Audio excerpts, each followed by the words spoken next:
Movie को आज मैं एक्सप्लेन करने जा रही हूँ वो हैचेट पार्ट 2 है। ये मूवी अपनी पिछली मूवी से लिंक्ड है। इस मूवी को अंडरस्टैंड करने के लिए पार्ट 1 देखना कंपल्सरी है, वरना वीडियो समझ नहीं आएगी। और अब चलते हैं मूवी की एक्सप्लेनेशन की तरफ। ये मूवी एग्जैक्ट वहीं से स्टार्ट होती है जहाँ पर पार्ट 1 एंड हुआ था, जहाँ क्राउली ने मैरी बेथ को पकड़ लिया था। मैरी बेथ अपनी जान बचाने के लिए उसकी आँख पर मारकर उसकी आँख फोड़ देती है और वो पानी में जा गिरता है। और मैरी बेथ मौके का फायदा उठाकर वहाँ से दूर चली जाती है। तब किस्मत से एक आदमी जैक जो उसे देख लेता है और अपने घर ले आता है। और जैक कोई और नहीं बल्कि वही आदमी था जो चिल्ला कर उन लोगों को उस शॉप पर जाने से मना कर रहा था। मैरी बेथ उसे बताती है कि विक्टर क्राउली ने सबको मार दिया है और अब वो उसके पीछे पड़ा हुआ है। तब जैक कहता है कि उसने तो उन सबको रोकने की बहुत कोशिश की थी, लेकिन किसी ने भी उसकी एक नहीं सुनी। वो कहती है कि वो अपने फादर और भाई को यहाँ पर ढूंढने आई, लेकिन क्राउली ने तो उनको भी मार डाला। जैक उससे उसका नाम पूछता है, तब वो अपना नाम मैरी बेथ डैंस्टन बताती है। उसका नाम सुनते ही जैक को पता चल जाता है कि ये सैमसन डैंस्टन की बेटी है। जैक उसे कहता है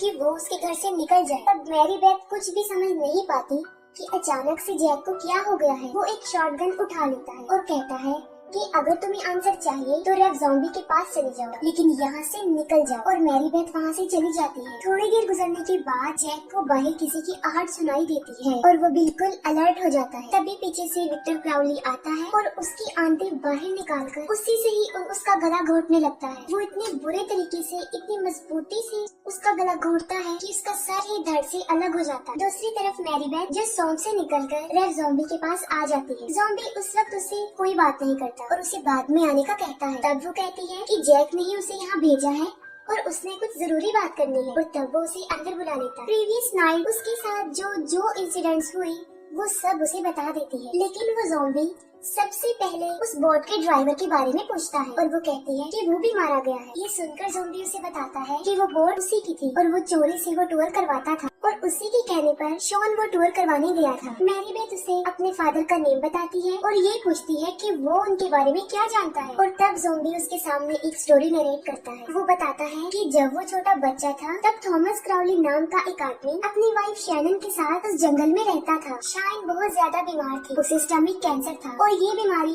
अंदर ही अंदर उसे खा रही थी। शाइन की एक नर्स थी जो उसका चेकअप करने आया करती थी। आहिस्ता आहिस्ता थॉमस और वो नर्स एक दूसरे के काफी क्लोज हो गए और ना चाहते हुए भी थॉमस अपनी वाइफ को धोखा दे रहा था, क्योंकि वो हालात से काफी मजबूर हो चुका था। उसकी वाइफ अब सिर्फ एक जिंदा लाश की तरह थी जो अपने मरने का इंतजार कर रही थी। थॉमस रोज उसे थोड़ा थोड़ा मरता हुआ देख रहा था और उसका दुख दर्द समझने वाला कोई नहीं था। इस वक्त में जब वो नर्स उसके करीब आई तो वो भी अपने इमोशंस को कंट्रोल नहीं कर पाया। काफी दिन तक वो अपने फेयर को शाइन से छुपा कर रखते हैं, लेकिन फाइनली वो दिन आ जाता है जब उन्हें ऐसा लगता है कि शाइन मर चुकी है और उसी दिन वो हमेशा के लिए एक दूसरे के साथ रहने का डिसीजन लेते। लेकिन शाइन अभी मरी नहीं थी और वो उन दोनों को रंगे हाथों पकड़ लेती है और तब वो उनके होने वाले बच्चे को कर्ज देकर मर जाती है। और आखिरकार वो दिन आ जाता है, तो उनका बच्चा पैदा होता है तो वो इतना बदसूरत होता है कि उसको देखकर ही उसकी माँ मर जाती है। हालांकि थॉमस भी विक्टर से नफरत करता था, लेकिन वक्त गुजरने के साथ साथ वो उससे प्यार भी करने लगता है, क्योंकि वो उसका इकलौता बच्चा था। और फिर हेलोवीन की वो रात आती है जब 3 बच्चों की शरारत से विक्टर क्राउली मारा जाता है और 10 साल गुजरने के बाद थॉमस की जिंदगी का भी दी एंड हो जाता है और वो भी मर जाता है। और बस उसी दिन से विक्टर क्राउली हर रात उस शॉप में अपने फादर को ढूंढता है और इस बीच उसके रास्ते में जो भी आता है वो उसे मार डालता है। लेकिन इन सब से मैरी बेथ के फादर का क्या लेना देना था। और अब एक बड़ा सीक्रेट एक्सपोज होता है और वो ये था कि विक्टर क्राउली जिन 3 बच्चों की वजह से मरा था उनमें एक मैरी बेथ का फादर था। तब मैरी बेथ ज़ॉम्बी को कहती है कि वो दोबारा से उसे वहाँ लेकर जाए। वो कहती है कि वो अपने फादर और भाई की डेड बॉडी को लाकर दफनाना चाहती है, लेकिन ज़ॉम्बी को समझ लग जाती है कि वो सिर्फ रेविंग चाहती है, जिसके लिए वो साफ इनकार कर देता है। तब मैरी बेथ पुलिस को उसके इस शॉप टूर के बारे में बताने की धमकी देती है और फिर वो वहाँ जाने के लिए एग्री हो जाता है, लेकिन वहाँ जाने के लिए भी वो एक शर्त रखता है। वो एक आदमी की डिमांड करता है जो मैरी बेथ का अंकल था। तब मैरी बेथ भी उसकी बात मान लेती है और वहाँ से चली जाती है। मैरी बेथ के जाने के बाद ज़ॉम्बी वेल ट्रेन हंटर को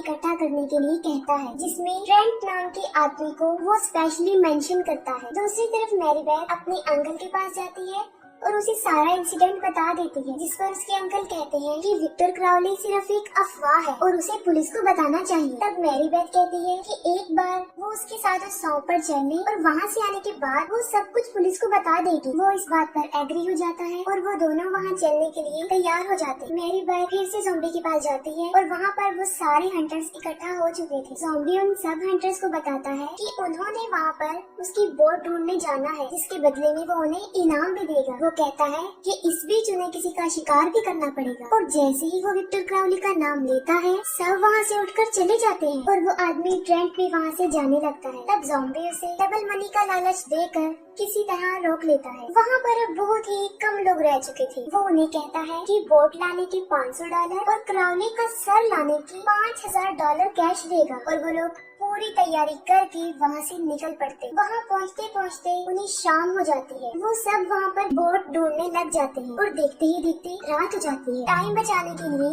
वो सब एक दूसरे से अलग होकर बिखर जाते हैं। उन लोगों में मैरी बेथ, उसके अंकल, ज़ॉम्बी, जस्टिन और वो आदमी ट्रेंट क्राउली का घर ढूंढने जाते हैं। जबकि उन हंटर्स में 2 आदमी एलिगेटर्स पकड़ने लगते हैं, क्योंकि उनका मानना था कि विक्टर क्राउली सिर्फ एक कहानी है, रियलिटी नहीं। और उसके पीछे टाइम वेस्ट करने की बजाय वो एलिगेटर्स पकड़कर पैसा कमाए। और तभी उन्हें क्राउली की आवाज सुनाई देती है और वो सोचते हैं कि शायद उनके साथ कोई प्रैंक कर रहा है। तब एक हंटर आगे बढ़ के चेक करने की कोशिश करता है और झाड़ियों में से क्राउली निकल कर आता है, जो उसे दबोच लेता है। वो हैचेट से उसे बार बार मारकर खत्म कर देता है और वो आदमी जो अकेला रह जाता है, वो बोट स्टार्ट करके वहाँ से भागने की कोशिश करता है, लेकिन विक्टर क्राउली उसे भी पकड़ लेता है और बोट के प्रोपेलर में उसका मुंह देकर उसे भी मार डालता है। दूसरी तरफ ज़ॉम्बी जस्टिन को बताता है कि उसके पास क्राउली को मारने का प्लान है। वो उसे बताता है कि क्राउली के मरने में जिन 3 बच्चों का हाथ था, उनमें एक था मैरी बेथ का फादर, दूसरा उसका अंकल और तीसरा वो आदमी ट्रेंट, जिसे वो डबल मनी देकर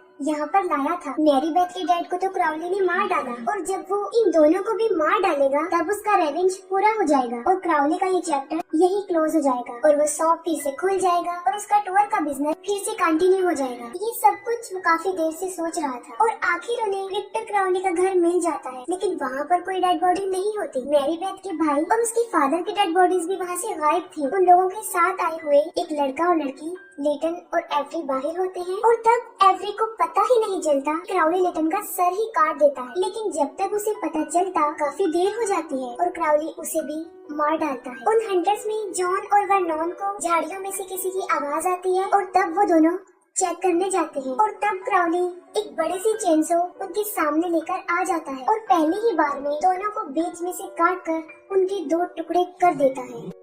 ये सारा शोर सुनकर ट्रेंट काफी अलर्ट हो जाता है। जस्टिन और मैरी बेथ एक कमरे में छुप जाते हैं और वहाँ जस्टिन ज़ॉम्बी का सारा प्लान मैरी बेथ को बता देता है और ये सुनकर वो अपने अंकल बॉब को बचाने जाती है। तब जस्टिन जल्दी से दरवाजा बंद करके उसके आगे चेयर फंसा देता है, लेकिन उसे ये नहीं पता था कि क्राउली उसके पीछे ही है। वो एक बेल्ट स्टैंडर से उसका आधा सर काट कर उसे मार डालता है और इसके बाद वो दरवाजा तोड़कर उन लोगों पर अटैक कर देता है। वो ट्रेंट को पकड़ लेता है, लेकिन ट्रेंट किसी मॉन्स्टर से कम नहीं था और वो बड़ी बहादुरी से विक्टर क्राउली का मुकाबला करता है। वो क्राउली को इतना मारता है कि मार मार कर उसका बुरा हाल कर देता है और जैसे ही वो एक चॉपर से क्राउली को मारने लगता है, बदले में क्राउली उसकी टांग ही तोड़ देता है और उसका मुंह टेबल में फंसाकर टांग मारकर सर से धड़ को अलग कर देता है। ज़ॉम्बी जबरदस्ती मैरी बेथ को घर से बाहर ले जाता है और बॉब को अंदर ही बंद कर देता है और क्राउली आकर अब बॉब को पकड़ लेता है और उसे भी मार डालता है। तब ज़ॉम्बी समझता है कि अब क्राउली का रेवेंज पूरा हो गया है और अब वो वापस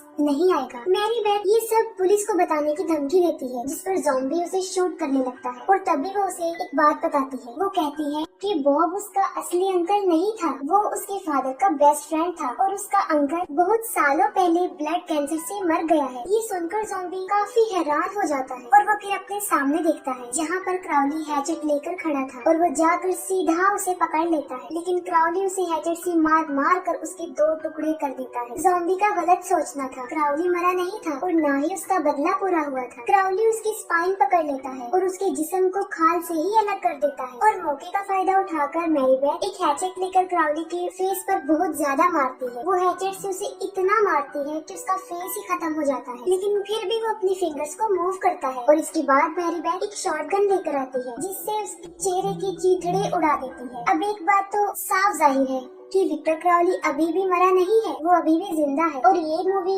यहीं पर एंड हो जाती है और इसकी आगे क्या हुआ था ये पता चलेगा इसके पार्ट 3 में।